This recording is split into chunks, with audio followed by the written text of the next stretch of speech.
misfits die je her en der alleen ziet staan. Die om de straatlantaarns eten en drinken bij de volle maan. Verline hier waard het versterren van Telau betocht op Radio 2. Der jongt van de ploeg voor het eerst mooi de sea.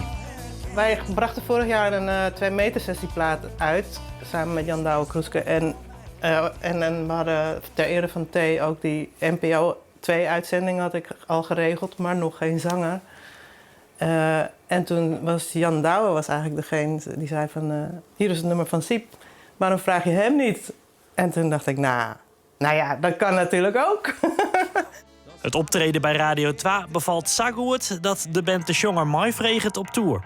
Nou, dan heb ik wel even een hele goede nadenken, Matt, want ik heb natuurlijk een hele soort projecten, theaterprojecten en de kast als belangrijkste band. Met mijn eigen werk, met uw eigen werk.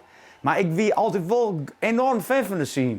Dus ik denk, verdorie, als ze me dat 20 jaar vregen, dan ik sowieso yes zijn. Kan je toch niet weigeren? Nee, ik kan niet weigeren eigenlijk. Dus, en toen dacht ik, ja, ik had er gewoon een heel soort zin in. Dit ben geweldige nummers en het is hartstikke jammer dat het eigenlijk live niks mee gebeurt.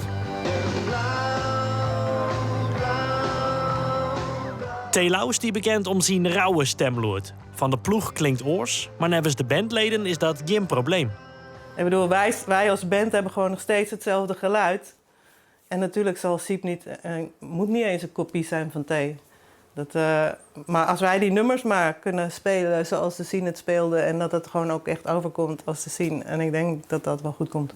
En ik ben dan wel een sportieve jongen, maar ik ben wel trolleefd. Dus ik ben door hier rechtstreeks. Ja, dat past wel, denk ik. Ik ga alles wel meemaken, ze staan er gewoon in de muziek. Er is me niks vreemd, dus wat dat betreft, ik ben geen groentje. En ik kan me heel goed vinden in die teksten. De nieuwe tour van de scene van de ploeg als jonger start op 5 maart bij het Bevrijdingsfestival in Leeuwarden.